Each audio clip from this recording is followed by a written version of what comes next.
Saudara-saudara kekasih-kekasih Kristus yang berbahagia, kita jumpa lagi dalam renungan harian. Hari ini Rabu, tanggal 3 Februari tahun 2021. Kita akan membaca bagian firman Tuhan dari Markus pasal 5 ayat 1 sampai dengan 20. Namun sebelum kita membaca, marilah kita mempersiapkan hati dan pikiran kita untuk menyambut kebenaran firman-Nya. Mari satu di dalam doa. Ya Tuhan, Engkau begitu mencintai kami. Tak sedetik pun Engkau membiarkan kami berjalan sendiri. Engkau selalu hadir, menopang dan menguatkan kami. Karena itu kami bersyukur padamu. Di kesempatan ini Tuhan, kami akan membaca firman kebenaran-Mu. Kami tahu bahwa firman-Mu begitu luas dan dalam.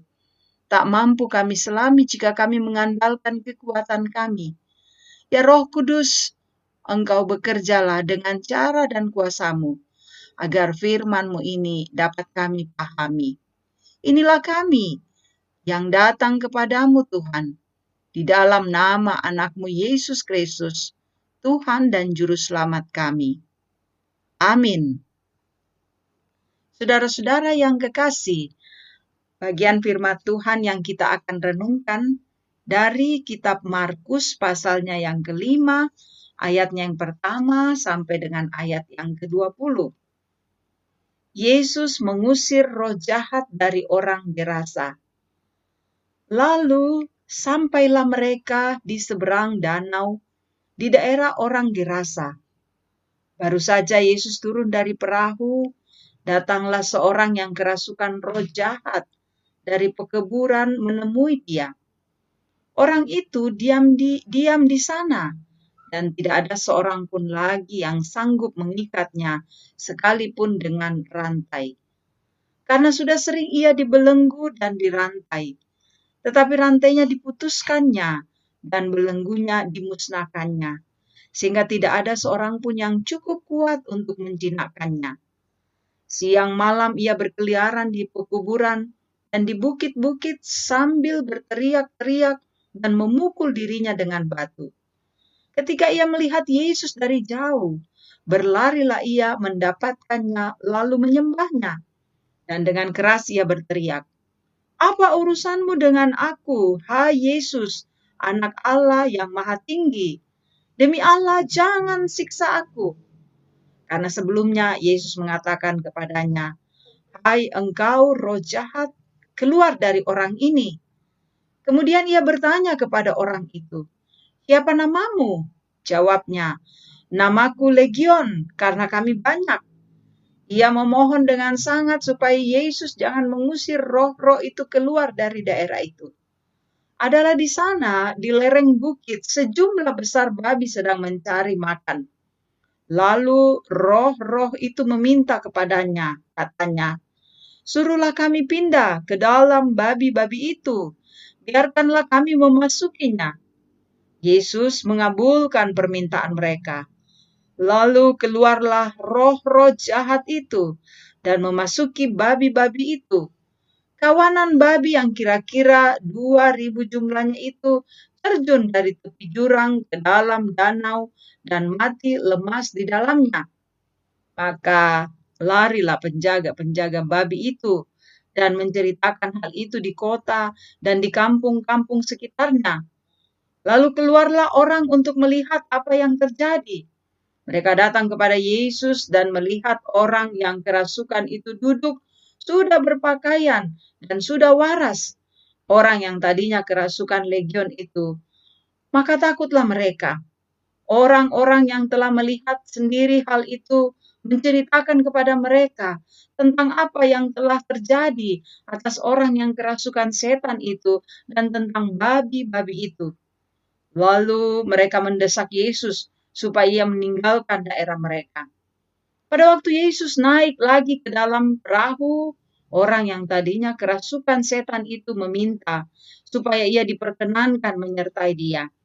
Yesus tidak memperkenankannya, tetapi ia berkata kepada orang itu, Pulanglah ke rumahmu kepada orang-orang sekampungmu dan beritahukanlah kepada mereka segala sesuatu yang telah diperbuat oleh Tuhan atasmu dan bagaimana ia telah mengasihani engkau.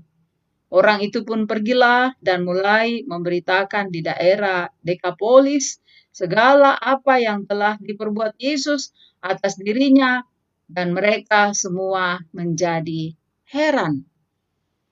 Demikian Bapak Ibu Saudara-saudara kekasih-kekasih Kristus, bagian firman Tuhan yang boleh kita dengarkan pada saat ini.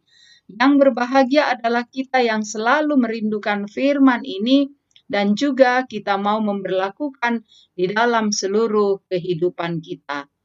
Haleluya. Amin. Saudara-saudara yang kekasih, tema kita dibebaskan dari belenggu setan. Saudara-saudaraku yang kekasih, hal yang paling dirindukan orang ketika terbelenggu oleh kuasa yang dapat menghancurkan hidupnya adalah kebebasan. Ketika orang mendapatkan kebebasan, maka akan merasakan perasaan yang tenang dan penuh sukacita. Dari bacaan kita saat ini, saudara-saudara mengisahkan tentang orang yang kerasukan setan. Ia terbelenggu oleh roh jahat, sehingga ia mengalami kondisi yang mengerikan. Ia tidak bisa diam dan termenung, seperti yang dialami banyak orang, melainkan menjadi gila dan berang, membuat orang takut mendekatinya. Saudara-saudara, Yesus berjumpa dengan orang itu, kemudian mengubah segalanya. Roh jahat yang merasuki orang itu jadi ketakutan. Kenapa? Karena ia tahu siapa Yesus. Ia berani mengungkapkan dengan mengatakan bahwa, "Hai Yesus, anak Allah yang maha tinggi." Ini pernyataan yang keluar dari ungkapan roh jahat. Ya, roh jahat itu mengenal Yesus sebagai anak Allah yang maha tinggi.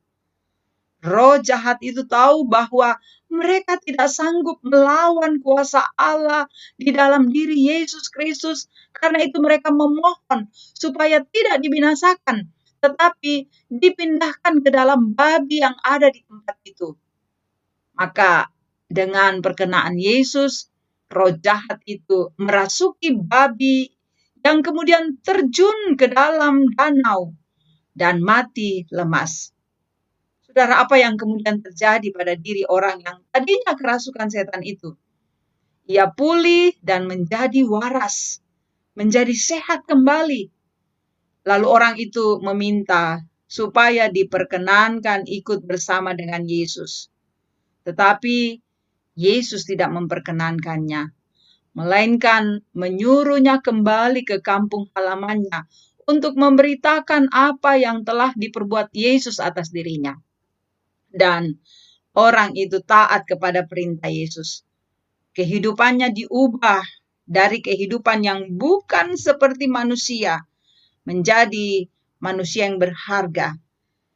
Dan ia pergi dengan misi memberitakan kasih Tuhan bagi orang lain. Saudaraku yang kekasih, kita pun adalah orang-orang yang telah dibebaskan dari belenggu dosa. Kita sudah diangkat dari lumpur dosa. Kita diberi kehidupan yang penuh dengan sukacita. Kita dimerdekakan. Kita dikasihi Tuhan. Karena itu saudara-saudara, kita tidak terbelenggu dengan kuasa kegelapan. Jadi jangan takut dengan kegelapan kuasa setan. Tetapi takutlah kepada Tuhan. Kalau Tuhan sudah membebaskan kita dari dosa, karena itu, mari kita pun mesti taat dan mau memberitakan kasih Yesus untuk semua orang, sehingga semua orang mengenal Yesus dan semua pun berani mengatakan, sungguh Dia adalah anak Allah yang maha tinggi. Semoga kita semua selalu setia dan taat kepadanya untuk pergi memberitakan tentang Kristus yang penuh dengan kasih dan kuasa itu. Amin. Mari saudara-saudaraku, kita satu di dalam doa. Tuhan, kami tahu bahwa Engkau Allah yang hebat, yang terus bekerja di dalam kehidupan kami. Biar kami selalu tunduk hanya kepadamu, setia melakukan kehendak-Mu. Sebagaimana firman yang kami dengarkan hari ini. Roh Kudus pakai kami semua untuk terus menjadi saksi-Mu, untuk mau mengatakan, sungguh Engkau adalah Allah yang hebat, yang dahsyat, Anak Allah yang maha tinggi. Kiranya kami teguh untuk memberlakukan kebenaran firman-Mu. Berkati kehidupan kami, Tuhan. Berkatilah semua yang kami rencanakan di dalam kehidupan ini. Kiranya berjalan sesuai dengan maksud-Mu. Engkau memberkati Bapa di sorga untuk saudara-saudara kami yang berada dalam kelemahan tubuh. Kiranya Engkau selalu memberikan semangat, kekuatan, pengharapan, dan memulihkan agar mereka sehat, mereka kuat, dan terus menyaksikan bahwa harapan kehidupan yang Tuhan nyatakan akan terus terjadi dalam hidup mereka. Demikian juga dengan segala pergumulan-pergumulan yang dihadapi oleh umat-Mu, oleh jemaat-Mu. Tuhan, Engkau hadir di dalamnya. Topang kami agar kami dapat melewatinya dengan baik. Sukacita-sukacita jemaat-Mu, umat-Mu Engkau berkati dan Engkau sempurnakan. Engkau juga terus memberkati hidup kami, agar kami semua tetap kuat, tetap sehat, memiliki imun tubuh yang kuat dalam menjalani masa pandemi ini. Ajar kami untuk tetap mengikuti protokol kesehatan yang telah ditetapkan oleh pemerintah kami. Oh Bapa di sorga, Engkau mengasihi bangsa kami. Engkau mengasihi saudara-saudara kami yang menderita, terpapar karena COVID-19. Tuhan, kuatkan mereka, agar mereka juga punya pengharapan hidup yang lebih baik. Engkau juga selalu memberkati di dalam upaya pemerintah kami memutuskan mata rantai penyebaran COVID-19. Biarlah Tuhan memampukan pemerintah kami, terutama terus mengingatkan masyarakat untuk menaati protokol kesehatan. Bahkan juga untuk proses vaksinisasi yang masih terus berjalan. Kiranya kami mengerti dan kami boleh berperan di dalamnya. Bahkan ada banyak orang yang memahami proses-proses ini, sehingga mereka sungguh-sungguh mau mengambil bagian di dalamnya. Oh Bapa, jaga, lindungi, sertai kami semua. Kami percayakan hidup kami dalam kuasa-Mu. Biarlah dalam kehendak Tuhan kami berjalan dalam kebenaran-Mu. Ini doa kami, ampuni dosa kami. Di dalam nama Tuhan Yesus kami berdoa. Amin. Bapak Ibu yang kekasih, terima kasih kita boleh mendengarkan renungan saat ini. Kiranya firman Tuhan yang kita dengarkan menjadi kekuatan bagi kita. Kita diberkati dengan firman ini. Dan teruslah kita menjalani hidup ini dalam tuntunan cinta kasih Allah yang baik. Immanuel bersama dengan kita. Salam sehat.